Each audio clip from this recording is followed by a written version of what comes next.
Bagaimana DNA yaitu yang dimiliki oleh Nabi tersebut bisa dicocokkan oleh seluruh pongkol-pongkol Quraisy yang ada di dunia ini ya ikhwan.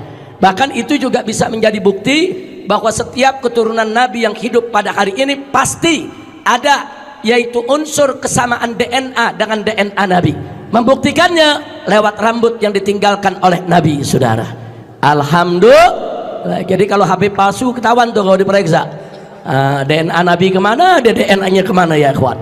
Nah jadi sebetulnya walaupun DNA ini belum dijadikan syarat untuk isbatun nasab, enggak, tapi paling tidak dia bisa menjadi bukti pendukung ya ikhwan.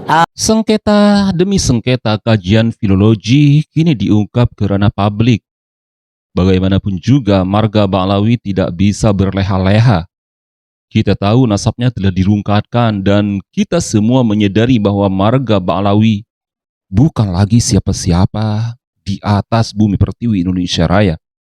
Marganya dirungkatkan 3 tahun silam dan kini di tahun 2026. Marga Ba'lawi bukan lagi bernasab kepada Rasulullah Muhammad SAW. Lantas bernasab kepada siapakah gerangan marga Ba'lawi yang konon katanya paling suci di Indonesia tersebut?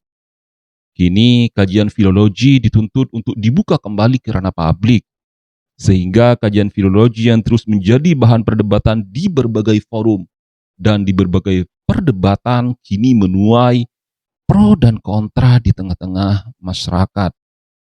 Kehadirannya membuat diskusi akademik semakin menimbulkan selayang pandang dan berita liar, sahabat. Mesir. Di Mesir dalam abad yang sama ada sejarah yang mirip dengan Ba'alwi, walaupun kulum boten mengatakan bahwa itu adalah mbahnya Ba'alwi, tapi jenenge mirip. Bahkan menurut sejarawan perjalanannya pun mirip, bahkan ibunya juga mirip, ibunya Alwi, yaitu para sedulur. Ibunya Ubaidillahnya napa? Ubaidillah Ba'alwi niku pindah dumateng Madinah sami mawon niki jenenge teng Mesir ana wong sing jenenge Ubaidillah bin Ahmad, mung disebute sanes Al-Muhajir tapi Al-Habib. Ubaidillah bin Ahmad Al-Habib. Begitu Sayyidina Hasan mengundurkan diri, tanazul, naik Muawiyah menjadi khalifah, lalu turun-temurun Bani Umayyah. Saya mau tanya, Bani Umayyah di Madinah, saudara, pribumi atau pendatang? Pendatang, mereka orang Mekah semua, saudara. Selesai Bani Umayyah diganti dengan Bani Abbas, keturunan Sayyidina Abbas. Saya mau tanya, Bani Abbas, saudara, pribumi atau pendatang? Pendatang. Selesai Bani Abbas, muncullah khilafah-khilafah yang lain sampai khilafah Turki Utsmani. Turki Utsmani, jangan lagi cerita pendatang, ajam, bukan Arab. Turki bukan Arab. Jadi khalifah, seluruh bangsa Arab menerima. Subhanallah, indah tidak? Indah tidak? Dari mulai Maroko, Aljazair, Libya, Mesir, saudara, Tunisia, Yaman, Iran, Irak, semua negara Islam tunduk di bawah kekhilafahan Turki Utsmani. Khilafah Turki Utsmani bukan hanya sekedar pendatang, bahkan ajam, bukan Arab. Mahoko bangsa Arab dipimpin. Kenapa? Saudara, karena memang saat itu Turki, khilafah Turki Utsmani kuat, hebat, bagus. Bahkan sebagaimana dikabarkan oleh Nabi, nanti akan datang seorang pemimpin yang kuat, yang pasukannya akan mampu untuk merebut kota penting di tanah Eropa, saudara. Itulah Muhammadul Fatih, orang Turki, saudara. Ini ajaran Islam. Jadi kalau kita bicara pemimpin, jangan bicara suku, oh ini Arab, ini bukan Arab. Oh ini Turki. Oh ini pribumi, ini pendatang. Enggak ada. Kita semua bersaudara-saudara. Sekali kita mengucapkan asyhadu alla ilaha illallah wa asyhadu anna Muhammadar Rasulullah, kita sebagai orang Islam, kita sebagai mukmin, wajib kita bersaudara. Singkirkan sekat-sekat suku, sekat darah, sekat apa saja. yang membuat kita terpecah belah, saudara. Siap bersaudara? Siap bersaudara? Standar persaudaraan kita apa? Jawab yang kompak, standar persaudaraan kita apa? Standar kemuliaan kita apa? Takbir. Siap beriman, siap bertakwa, takbir. Ada yang nanya, Habib, kalau gitu kita nggak boleh dong nyebut pribumi sama pendatang. Bukan nggak boleh. Boleh. Orang Madura pribumi di bumi Madura. Boleh. Tapi jangan buat kesombongan. Tapi jangan buat menindas orang lain. Nggak apa-apa, saudara. Kita bangga dengan suku kita, bangga dengan nasab kita, bangga dengan adat budaya kita. Boleh. Tapi la yaskhar qaumun ala qaumin. Nggak boleh. Satu suku menghina suku lain, satu kelompok menghina kelompok lain. Nggak boleh. Bangga sebagai tanda bersyukur kepada Allah, silakan. Tapi bangga sebagai pribumi untuk memusuhi pendatang, haram. Kira-kira jelas gak, Pak? Bu, kira-kira yang Habib sampaikan paham gak, Bu? Paham gak, Bu? Nah, saya mau tanya nih, ibu-ibu semua jawab. Ibu-ibu, Bu. Yang menyatukan persaudaraan kita standarnya apa? Iman. Ini standar kemuliaan kita apa? Takwa. Insya Allah, Allah kuatkan iman kita dan Allah kuatkan takwa kita. Amin ya Rabbal alamin. Nah, kenapa ini saya sampaikan Bapak Ibu? Saya kaget. Belakangan ini di Indonesia ada orang berjubah pakai imamah. Ada yang ngaku kiai, ada yang ngaku gus, saudara. Ada yang ngaku sebagai ulama. Ceramahnya ngawur. Apa dia bilang? Hati-hati, saudara. Habib itu pendatang mau menjajah negeri kita. Innalillahi. Kok tega? Dia katakan Ba'alwi itu penjajah. Mereka datang ke negeri kita untuk menjajah kita. Awas, mereka itu seperti Yahudi. Datang ke Palestina, menguasai Palestina, membantai orang Palestina. Kalau kita biarkan Ba'alwi ini, Habib ini hidup di Indonesia. Hingga beberapa kajian platform media sosial seluruh riuh. Dan orang-orang mempertanyakan tentang kajian-kajian filologi. Bagaimana legitimasinya bisa tersambung kepada Nabi Yuna Muhammad SAW.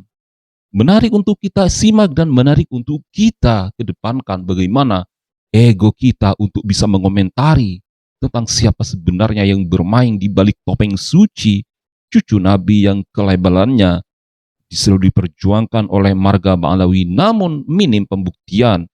Sehingga perdebatan ini berpusat pada penafsiran manuskrip kuno. Sehingga silsilah sumber sejarah dan metode pembuktian yang digunakan untuk menelusuri asal-usul suatu garis keturunan dituntut oleh publik dan masyarakat luas. Wah, saya rasa ini akan menjadi panggung terakhir di tahun 2026 ya. Dan saya masih tetap optimis, marga Ba'alawi khususnya Robi Ta'alawiyah bisa meng-counter attack atau membalikan keadaan jika Kiai Haji Maduddin Usman Al-Bantani di sini bahwa mereka semakin berada di atas angin. Kajian-kajian filologi dan kajian-kajian perdebatan dan kitab-kitab klasik dari abad ke-5 dan abad seterusnya kini dipertemukan dan diminta klasifikasinya dan bagaimana oretan-oretan ornamental yang ada di Indonesia kini bisa dibuktikan. Bagaimana kelanjutannya?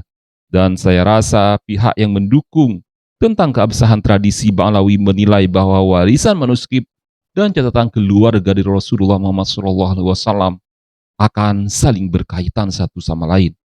Sangat autentik memang ketika marga Ba'alawi dihadapkan pada polemik tajam yang memperdebatkan tentang silsilah suci keluarga Nabi, yaitu Nabi Yuna Muhammad SAW sebagai Nabi akhir zaman di alam dunia ini, sahabat beriman semua.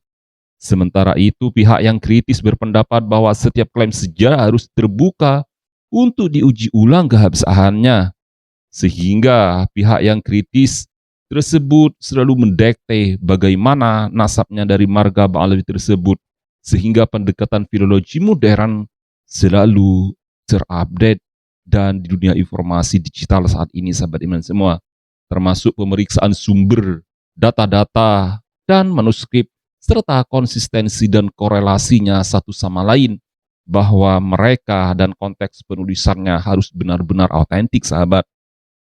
Wah, tentunya akan sangat menarik dan akan tarik ulur juga ya. Bagaimana pendapat Anda? Ya, saya rasa Anda mempunyai pendapat dan manuskrip dan mempunyai pertanyaan panjang mengenai siapa sebenarnya yang akan bentrok di hadapan nasabah-nasabah yang ada di Indonesia. Kita lupakan saja makam-makam dan kuburan-kuburan palsu yang ada di Indonesia. Mari kita sejenak menelusuri bagaimana keabsahan sebuah kajian-kajian dan data-datanya dari marga Ba'alawi yang semakin hari semakin dipertanyakan dan diperdebatkan. Akibatnya perdebatan tidak lagi sekedar soal tokoh atau kelompok tertentu, akan tetapi telah bergeser menjadi pertarungan argumentasi tentang metode dan bukti serta validitas sumber sejarah. Setiap klaim mungkin mempunyai penafsiran dan multitafsir masing-masing. Namun, setiap naskah yang muncul dan setiap kajian yang dipublikasikan berpotensi memunculkan gelombang anti-skip dan gelombang diskusi baru di tengah masyarakat digital saat ini, sahabat beriman semua. Dan pada akhirnya sengketa filologi bukan ditentukan oleh siapa yang paling lantang untuk menyuarakan tentang keabsahan dan kajian-kajian yang ada di dalamnya, serta legitimasi bagaimana marga Ba'alawi tersebut bisa diterima di tengah-tengah masyarakat Islam yang notabene-nya tidak pernah mengetahui bahwa marga Ba'alawi benar-benar sebagai cucu dari Rasulullah Muhammad SAW. Sangat naif memang ketika mereka ketakutan ketika diminta verifikasinya. Dan saya rasa di tahun ini semuanya harus dibuka fakta-faktanya dan data-datanya serta kajian-kajian yang ada di dalamnya, termasuk kajian kitab sebelum abad ke-5. Wah, akan sangat menarik ya tentunya. Melainkan bagaimana bukti tersebut serta fundamentalismenya di tengah-tengah umat Islam kini bisa diperbaharui, sahabat beriman semua. Dan disitulah perdebatan ini terus berlangsung hingga hari ini, sahabat beriman semua.